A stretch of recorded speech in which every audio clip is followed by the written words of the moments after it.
Well, hellfire. It's RockdaRiff. I'm back for another Metalhead Envy. Back with some more King Gizzard and the Lizard Wizard. And today we're going to dive into hell.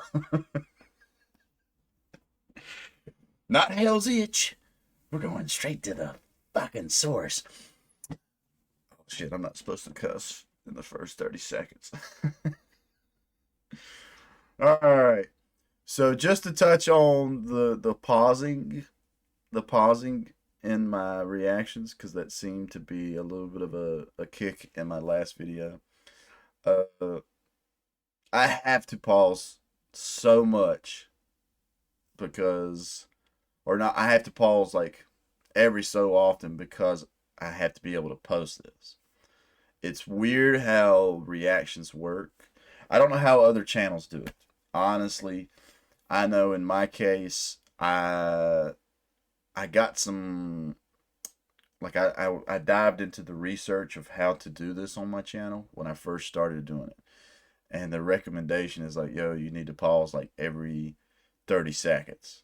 Like that's the recommendation because of a law that's within music and copyright holders and all that. And it's weird. If you look at my Metalhead Envies playlist right now, I have 700 something posted, but there's probably 60 songs people have requested, maybe 50 or 60 songs that I've checked out, sit here, did a full reaction that took me like 20, anywhere from 10 to 30 minutes to do, posted it, and then the copyright holders block it. So it's a weird bob and weave of what bands I can really dive into and do what I do. Personally, I like to pause and be able to spit out my thoughts because that's just how I operate and everything. It helps me to do that, to break down and analyze a song. But I get some people's frustrations, and even myself, some videos I'm like, damn, I might have paused and ran my mouth a little too much. Kind of like at the moment, here we are, I'm almost 2 minutes and 30 seconds. So just to put that out there, and people that are taking the time to check out my channel, thank you so much. And let y'all know from off the top of the dome right now. But let's dive on into hell.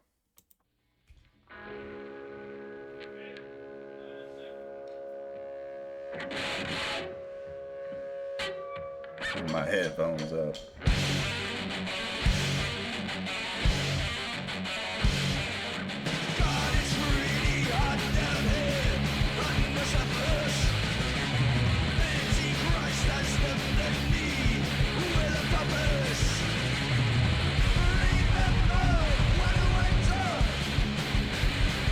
Yeah. That opening riff, that's a callback to earlier in the album, right? That makes me think of Venusian 1. Let me listen to shit for a second. That really makes me think of Venusian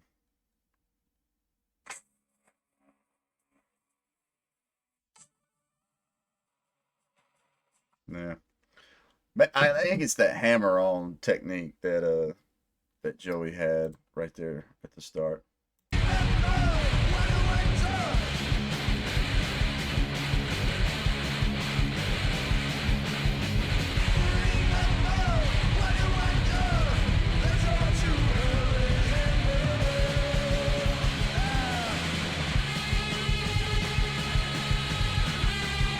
Ooh, I like that.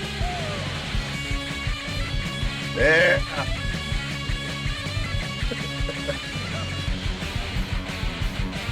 I don't know why, but that just made me feel like think of a jig. Like instantly, I thought of an Irish jig. I don't know if that makes any sense, but that's what the fuck it makes me think of.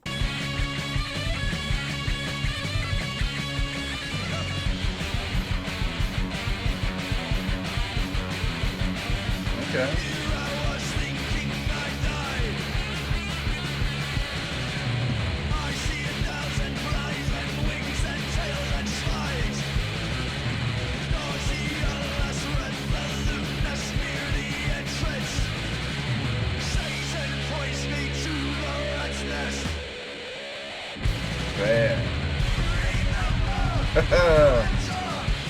Hell yeah, there's so many little nuances and everything in this track that are fucking slick. But visually, that camera shot of them both doing the feel right, the drum feel right there is fucking awesome.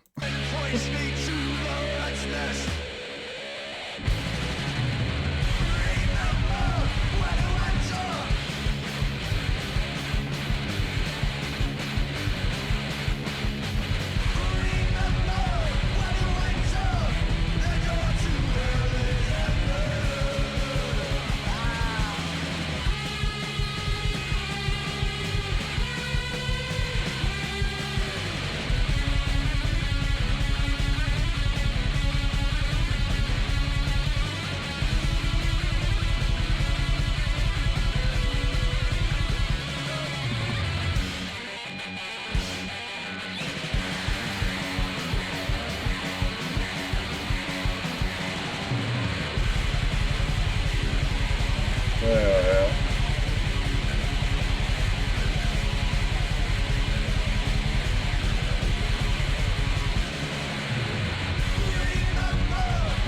Yeah, this song is a nice little jam.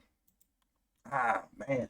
I know Stu and Joey had to have so much fun with this track because there's something about before I really was able to start playing with other people, like in band type situations. Because I mean, I've been in a few since I was young.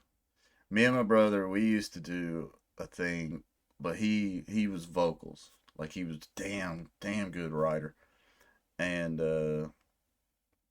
so it was always me writing the guitar melodies and him doing the vocals. And when we first started, it was excuse me, it was like a more Rage Against the Machine kind of thing. We both were like huge super fans of them, and he had like a Zach De La Rocha style of going about it. But for some odd reason, seeing the bounce back between you're riding your top string and you're just chicka chicka chicka chicka chicka and then adding your little licks and going back chicka chicka chicka chicka. I used to have to do that shit so much before I started being able to work with other guitarists to actually have a rhythm section to do a little bit of lead work without trying to bounce back and forth between the two. So that's just what that makes me think of. That just instantly made me a little nostalgic and being like, hell, because it's such a cool thing. I think, like I've said in some other King Giz vids, like to me, these guys have got to the point where every member in the band, except for that extra drummer, has become vital, and they work so well together. And so once you get to that, I remember like the first time I ever started working with the guitarist I work with now, and being like, oh shit, like this opens up a whole new avenue of possibilities of writing because I don't have to sit here and try to write in the sense of me having to perform every guitar part. It's like, fuck. And I just see that with them too. Like, I'm curious. Y'all let me know in the comments, people that know more about how Hell was written. And I want to know if this is like Stu and Joey's. This has got to be one of their top contender tracks on this album.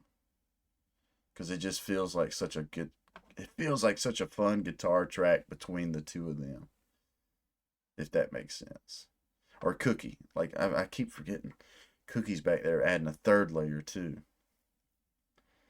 I'm so focused on the lead work and everything.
What the fuck did he just say?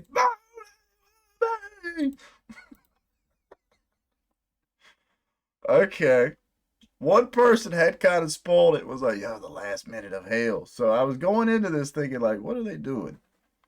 This is a nice little, like, kind of breakdownish.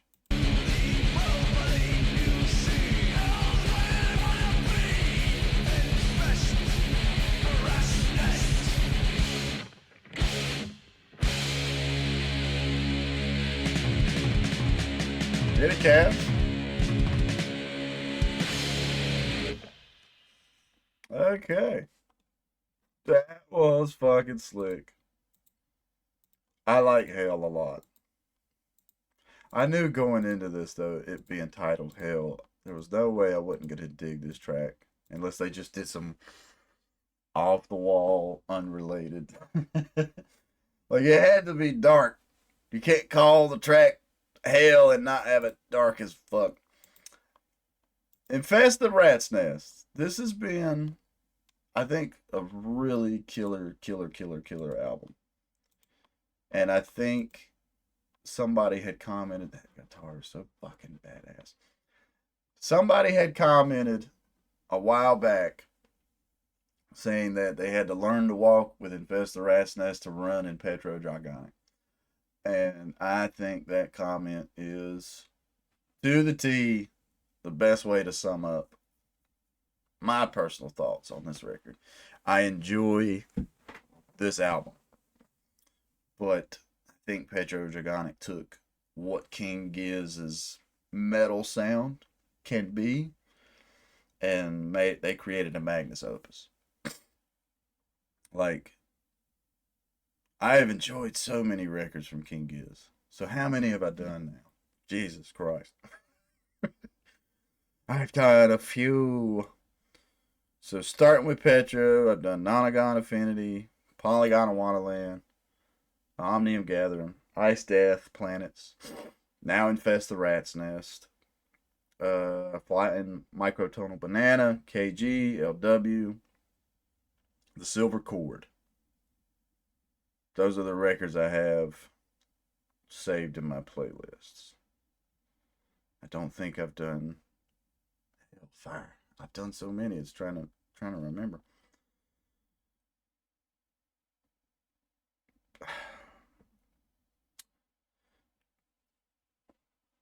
King Giz is the bomb. They're so fucking good, bro. King Giz has truly become, like,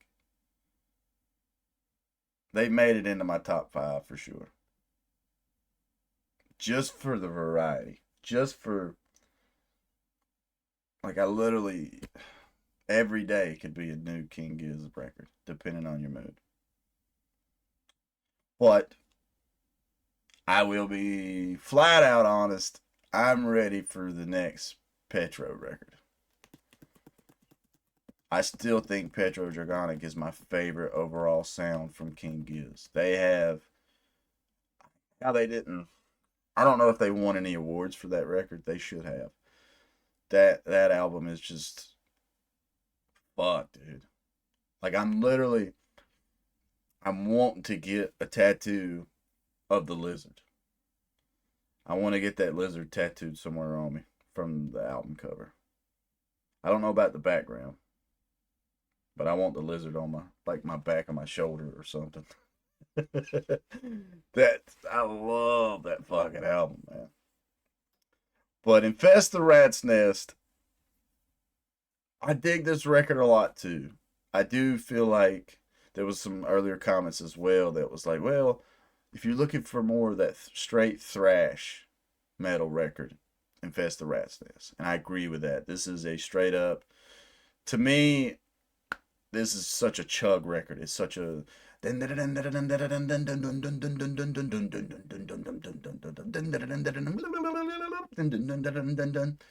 how I would sum this record up, because that makes 1,000% right there.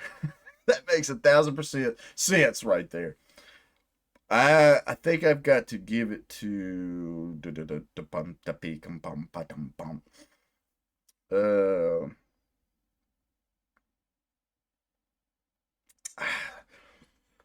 I like the whole album. I don't think there's truly a weak song on here. I think Organ Farmer would be my least favorite. But Mars for the Rich. That one's was the first one to me. Or not first one, but Mars for the Rich is pretty slick. Venusian 1. I really dig Venusian 1. Perihelion. Self-Emulate and Hell. Self-Emulate, man. The song that sold me on King is fucking killer stuff. I want that guitar. I might build me something like that. Because I know that's got to be like super lightweight and comfortable. Right now I'm on the hunt for a Strandberg though. Gosh, I want a Strandberg so bad. I've only had the chance once in my lifetime to play one at a Guitar Center. And I want a 6-string and a 7-string Strandberg. That shit was so fucking interesting to play with. If this ends up being your first time to the channel, please leave a like, comment, subscribe. Let me know what your thoughts are. I haven't decided what record I was gonna do for King Giz next. This will be my last reaction for this week. The next time I'll actually be able to get in here in my studio and record. Start on the next King Giz record will be like 2 or 3 days. So I'm still thinking about it. Y'all comment below what album. Y'all comment below. Let's get another poll going. At the moment, I've seen a lot of Fishing for Fishies, Mind Fuzz, or not? Is it Mind Fuzz? Maybe, I can't remember.